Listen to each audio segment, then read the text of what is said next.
So Diane English then brought you back from Yes, Murphy Brown. then Diane said, I've written this pilot. I'm going to send you the script. Tell me what you think. I said, great. So I read it immediately. It was the best pilot I'd ever read.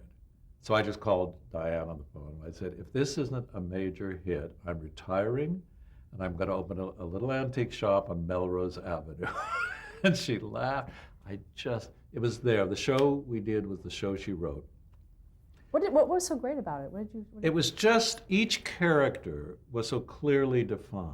You knew exactly who Murphy Brown. Now you have to put yourself in what was this, 1988? You have to put yourself in the time frame of that era. We had a very conservative administration.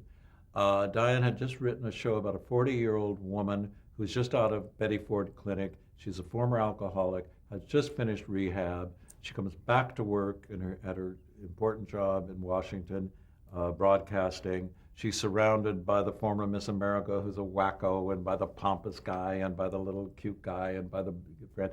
And all the characters, which is so important to me, were so clearly defined. You knew who each of these people were, and you could see that this had great potential.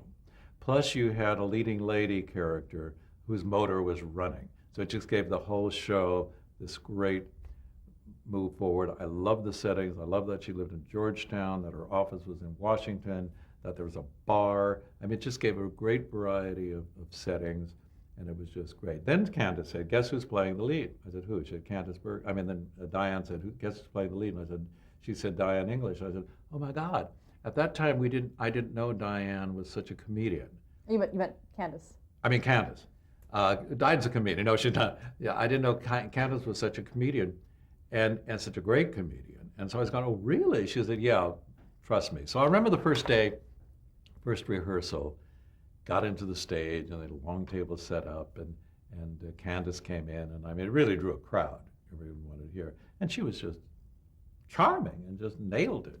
And it was very exciting. That was another one we just knew from day one, this could not miss. It started slowly and then went on to make a lot of money for CBS and the studio, and we had a good long 10 years, wonderful 10 years with that. I stayed with it the whole time. What kind of style did you give those sets?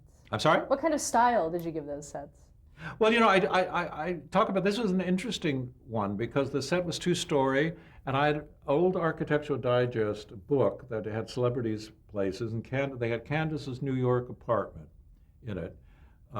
And it was a two-story. I didn't model the set after it, but the decor was very kind of wickery and Haitian cotton and natural fibers and very airy and open. And so I showed it to the decorator, and I said, why don't we keep it into something Candace will feel comfortable with? Mistake one. You don't design for the star. She's playing a character.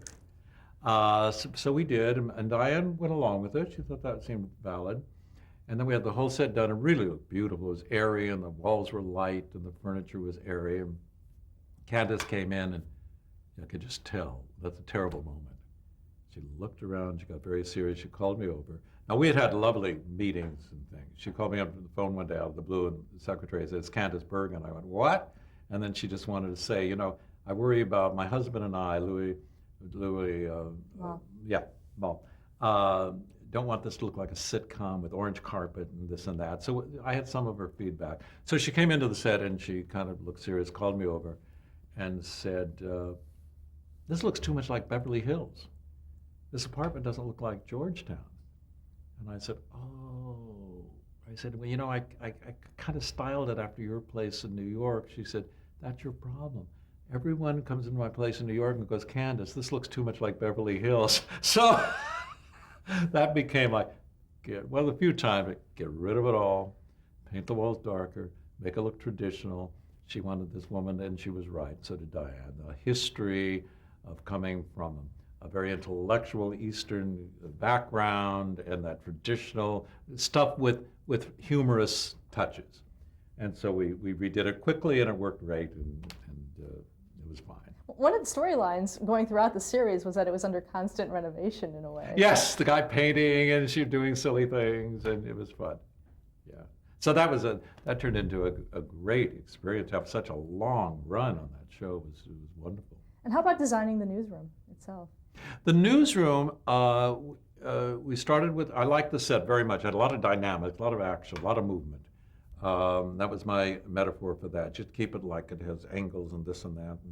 And then as we got to the last season or the next to last season or something, we decided to move the newsroom, and we did a much more upscale, something that was much more 90s looking, and it was very beautiful. I'm not sure I ever liked it as much as the kind of simpler early one, but it worked.